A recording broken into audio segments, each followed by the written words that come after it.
bismillahi rahmaani rahim asalaamaaleykum wa rahmatullahi wa barakatuh ñu ngi nuyu mbokk yi ñuy saytaan yëpp te di leen siyaara di leen ndokkeel di leen nuyoo fii ci jumaa ji bu ngeen gisee image yi ak jataay bii ñu nekk ngeen xam ne ñu ngi ci waajtaayu dundal guddi gi yonente bi sallallahu alayhi wa sallam ndax tey jii la ci guddi gi ni ñu leen ko waxee woon nag ci appel bi ak en première yi ak waxtaan yi jiitu yëpp daayira Muxaddamatul Xidma bi nga xam ne moom la sëriñ bi dénk jumaa ji ñu am ndigal ci Cheikh Mouhamadul Muntaxa ànd ak daayira Rawdu Rayaahiin ngir dundal guddi gàmmu fii ci jumaa ji ak penc mi mu doon loo xam ne nag bokki taalibe yi nekk ci dëkk bi yëpp dañuy génn ñëw fi di ko ànd ak ñoom ak lenn sax ñi nga xam ne dañuy jóge ci yeneen dëkk yi di fi ñëw ci waajtaay bi nag ni ngeen ko gisee programme logistique bi gis nga ñu ngi nii ci base bi noonu tamit ci lañ ko waajale ci commission yi nga xam ne ñoo yor liggéey bi ñëpp commission yëpp noppi nañ bi ci njëkk muy wàllu culture muy lu aju ci wàllu njàng mi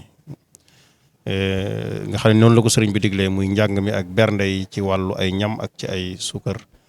ak ci mi àndal bu dee ci wàllu njàng mi kuréel yi nga xam ne ñoo war a jàng ñoom ñëpp noppi nañ muy kuréelu jës bu ak mooy bu Muxaddamaat bu dee ci wàllu barsan bi sëriñ Ahmad Bari yu Mbàkke sëriñ Afia Buso ak sëriñ Abibullahi Jatara nga xam ne ñoom ñoo koy jiite ñoom it noppi nañ ci seen wàll bu dee wàllu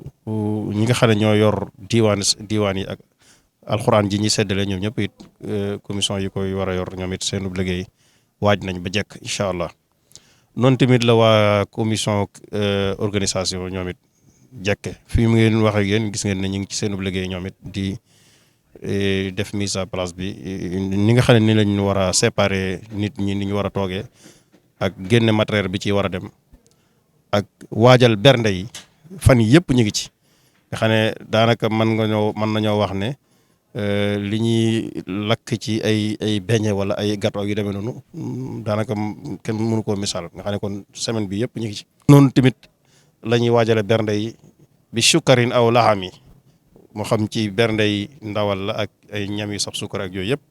ñu ngi ci. kuréel yi nga xam ne ñoo koy war a séddale tamit ci góor ak jigéen yooyu yëpp it ñoom it jekk nañ ci ngir bu noppee ñu jublu ci seenub liggéey. commission communication tamit ni ki noonu gis ngeen ñi ngi installé son bi di installé écrasien yi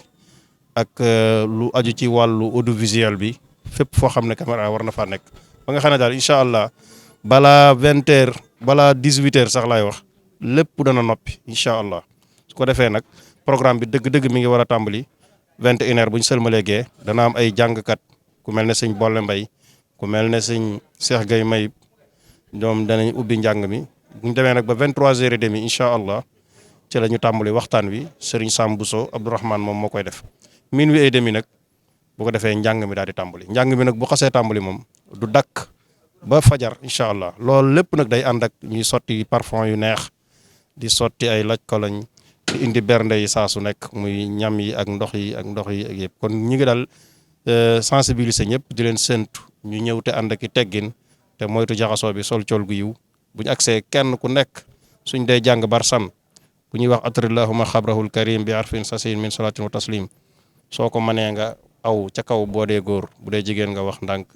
te jàng alquran ak xasida ngir dundal guddi gi niñ ko daa defee séntu ci yërmande yàlla ndax malaaka yërmande yi dañuy wàcc séntu ci njëggalul sunu borom ndax ku dundal guddi gi Yonent bi sallallahu alayhi wasallam yaquduna lil jannati la Sëriñ Tuubaa wax